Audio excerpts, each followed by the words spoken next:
natin. Since we already know the concept of environmental law, yung mga principles ng environmental law natin, class, ay aalamin naman natin dito sa Module 12 yung mga krimen about sa environment.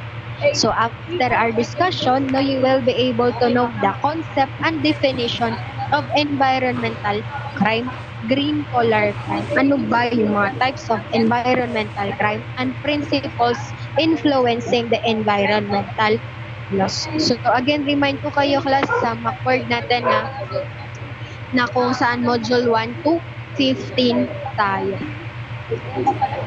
Next is types of environmental crime and the principles influencing the environmental laws. Ano ba yung mga principles na kung saan na i-influensyahan yung paggawa natin ng batas regarding sa environment? So now let's proceed sa environmental crime. So have you observed the difference between dito sa left side ng ating picture and sa right side, no, if you're facing in your screen. So kung hindi natin class napapangalagaan ng maayos, no, yung ating environment, yung earth natin, kasi class libre na yung air na lalanghap natin, yung hangin, yung mga tubig, no?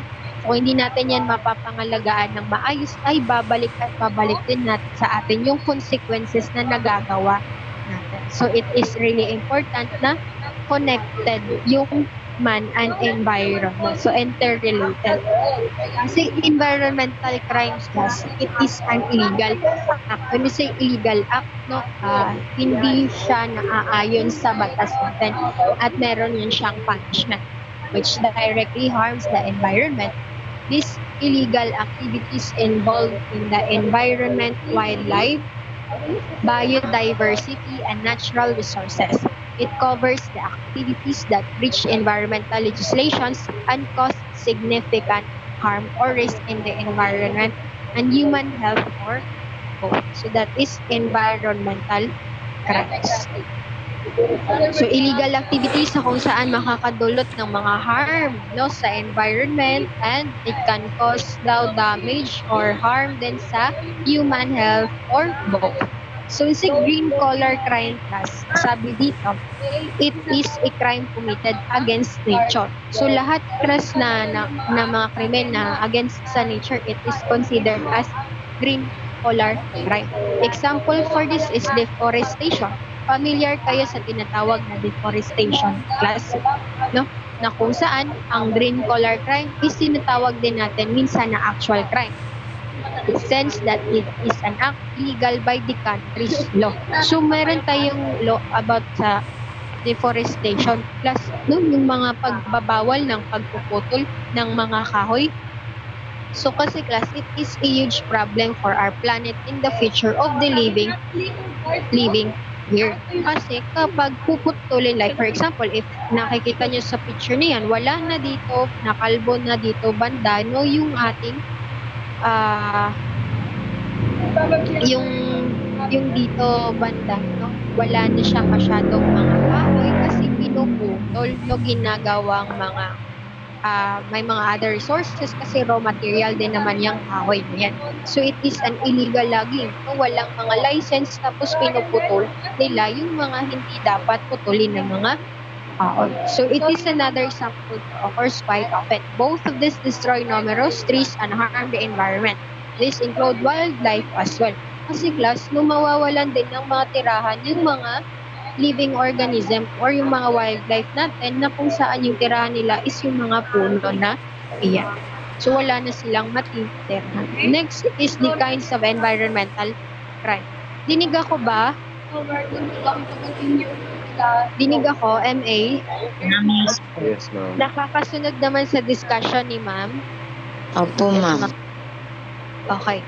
So class, we have here the kinds of environmental crimes. So madi-discuss din natin dito class yung mga crimes regarding sa environment. So sabi dito, ang environmental crime is now becoming a serious problem worldwide. So hindi pala lang dito sa Philippines, but of course sa ibang bansa din class na nakaka-face din sila regarding sa palala na sitwasyon about sa krimen na nangyari sa environment. with some of them being among the most profitable criminal activities in the world. So minsan class pinagkikitaan or nagkakaroon ng pera regarding dito sa paggagawa ng mga krimen regarding sa environment. So the most common crimes against the environments are connected with the unlawful exploitation. When we say exploitation class, ito yung illegal na pagpapalabas ng mga wild fauna and flora, pollution, water disposal, and its trade sa ibang bansa. So the following are different kinds of environmental crimes committed and it is class punishable by law. So once na makagawa ka nitong mga crime class ay i-imposean ka ng penalty. So, una class, sa kinds of environmental crime natin, meron tayong wild animal traffic. Na kung saan, according sa Interpol, yung Interpol natin sa LEA 2, no?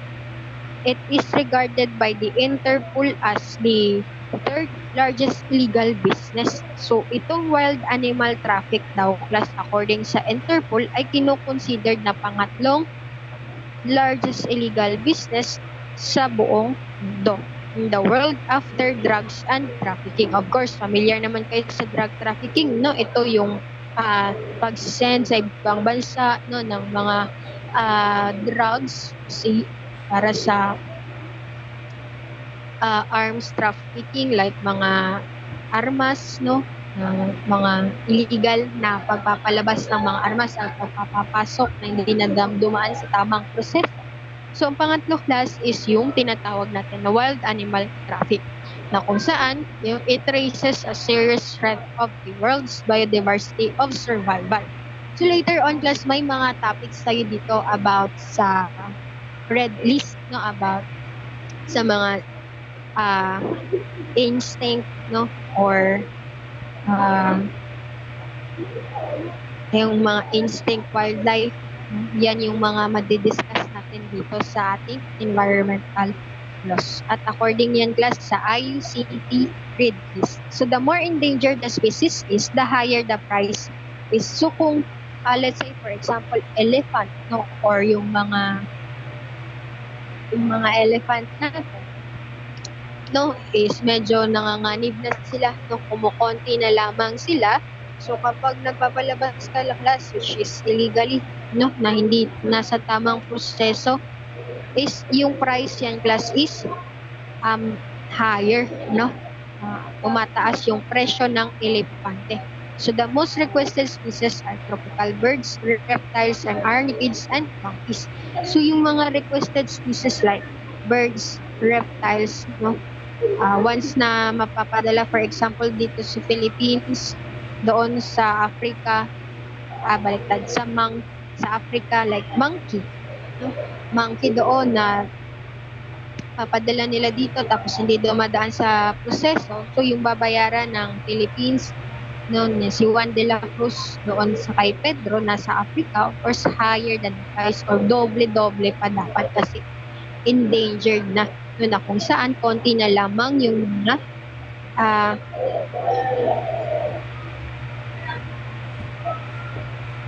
families or population ng isang species. So it also involves the serious crimes like selling in the black market, no, or used to make decoration items like mga Chinese medicine. Next class is the indiscriminate logging. Sa indiscriminate logging naman, sabi dito is the main cause of deforestation. So, di ba, alam na naman natin kung anong deforestation, no? It is the largest rainforest in the world, speeded up in the 2013 at 29% rise in deforestation, according to the Brazilian government. The uncontrolled logging, yung mga hindi naman sila dapat license na mga nagpuputol ng mga kahoy, no? Kasi meron yung process class sa mga DENR, no? Dito sa Philippines, na ganito, ganyan, yung mga puputulin ng mga kahoy. Kasi once na maputol mo yung kahoy na yan, specifically, no, is according dito sa batas na yan, is bawal yan kasi. So, to get wood for furniture, other good or even farmlands, in the most serious cause of the environment, right? Number 3 is most common. Familiar naman, no, sa electronic waste management, yung hindi maayos sa pagpapata pagtatapon ng mga electronic devices like yung mga nakikita natin dito, no, yung mga luma na nating mga mouse, saan kaya nila tinatapon yun? So kapag hindi yan natatapon ng maayos, class, no, it is one of the environmental crimes. So there are up to 50 million tons of electronic waste every year, and up to 75% of all this is estimated to leave the official circuit, and good deal of them to be illegally exported to Africa, China, or India. Next is the feeding. So shark. We're talking about here the sharks. So pansin niyo naman dito sa picture natin, class, no? So 100 million sharks are captured every year by specialized ships, and up to 70 million of them are captured only to cut the fins, and then ibabalik nila agad yung mga sharkless na naputulan na nila ng fins sa dagat. So that is feeding. Next is we have the dumping in rivers and aquifers. So, pansin niyo naman dito, class. So, for example, it is connected sa factory. No, itong mga tubo na yan, and then tinatapon nila yung mga dumi or mga dumi nila dito, no, galing sa factory dito sa rivers. So that is dumping in rivers and aquifers. So this kind of environmental crime is often caused by the companies, factories, and public administrations. So fecal and toxic waste coming from factories are dumped in rivers that cause, of course, yung mga living organism dito sa river class to die or to get ill, and also find ways to pollute the surrounding us.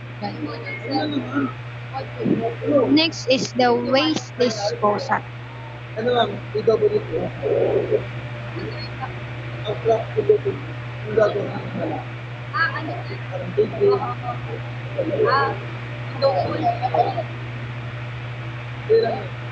So, waste disposal na. Okay. So, improper waste disposal creates hazardous. So, hindi natin natatapon ng maayos yung mga basura natin, ay nagkakaroon yan siya ng problema. And it is hazardous kasi it can affect not only, of course, the people, no, of course, the wildlife or yung mga living organism din natin. So, it may infect people not only physical through air and water, and garbage thrown in the rivers and canals may not only block our waterways but invites rodents to infect the water as soon as to be transferred to the human. Number 7, class, is the global warming due to emission of greenhouse gases. So, lahat ng mga nalalanghap natin, class, ng oxygen at pag-produce tayo ng carbon dioxide, no, yung mga factories natin, class, na nagbubugan ng carbon dioxide, and almost any activity we emit greenhouse gas such as using electricity. Lahat ng ginagawa natin, class, no, ay nakaka-contribute tayo sa greenhouse effect or sa global warming, kasi pag nagluluto tayo, nagmamaneho tayo ng mga sasakyan, even nagpupunta tayo, no, is meron tayong naiambag sa global warming. So as we breathe out, we also produce carbon dioxide. The more people in a certain area, the bigger the carbon dioxide are emitted into the environment as the gases are produced. It generates heat, causing the change in the climate change. So ito, more on nasa pang-elementary natin ito na lesson, di ba? Yung global warming na tinatawag. Next, class, is the principles influencing the environmental laws. Dinig ba ako? Yes, ma'am. Okay. So ano ba yung mga principles na naka-apekto sa paggagawa natin ng batas about sa environment? So, una, class, we have there the environmentalism. So, it is a political and ethical movement that seeks to improve and protect the quality of the natural environment through changes to environmentally harmful human Ikain ka dyan, ma. activities. So, environmentalism seeks Babaw niyo sa dyan ng kanin. hangad lamang nila ay mas ma-improve pa, no, at Oo. maproprotektahan tayo Kain tayo. as a mental environment if there is a changes regarding sa mga ginagawang mga harmful activities ng mga tao. Through the application of forms of political, economic, and social organization. Ecology, class, when we say ecology, it is the study of relationship between living organism and human and their physical environment. So, mas lalo natin maiintindihan nito, class, kung ano yung connection ng mga tao, ng mga animals, ng mga living organism dito sa ating sa mundo. No, and then sabi dito, ecology also provides information about the benefits of ecosystem and how we can use earth resources in ways that keep the environment healthy for future generation. Okay, by studying the ecology class, yung relationship, no, nung paano natin mapapabuti yung environment natin, and it can be makakadulot din class na mas maayos, no, at may like for example yung Boracay natin hindi binigyan ng pansin ni President Duterte. Sa tingin mo ba in the future generation may mapatatawag pa tayo na Boracay? No? So kailangan natin class pangangalagaan. It is the relationship between the human and the environment and its physical environment para in the future meron pa silang magagamit or makikita. No? Yan yung casing mo, di ba, ma'am?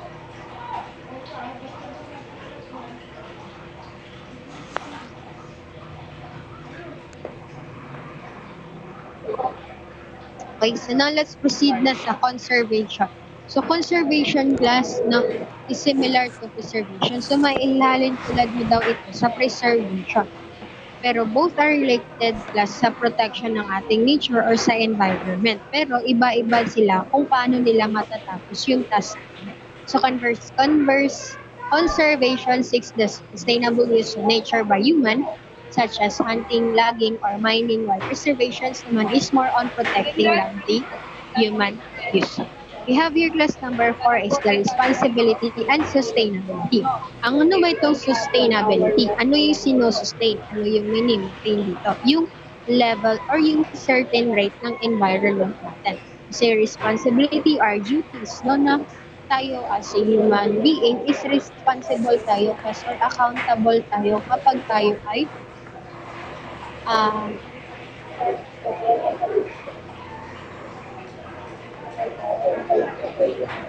kapag hindi natin naalagaan ng maayos yung environment natin. So, babalik at babalik yun sa atin.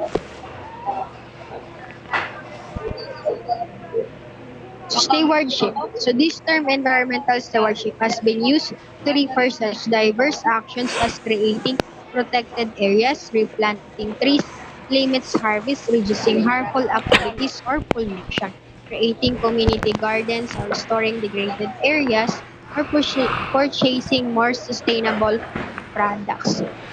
Okay, so yan yung tinatawag natin na stewardship. Okay, so may mga activities, di ba, class, na may mga replanting or may planting trees, no? Para class, ito yung tinatawag natin na stewardship. So, by replanting, na hindi man natin nakikita agad-agad yung result, but in the future ay matutulungan tayo nito. Class, reducing harmful activities or pollution, like creating community gardens, restoring graded areas like ginawa ni President Duterte, or purchasing more sustainable products. Okay, so yan yung ating discussion dito, class, sa ating module 12. Nakakasunod pa ba?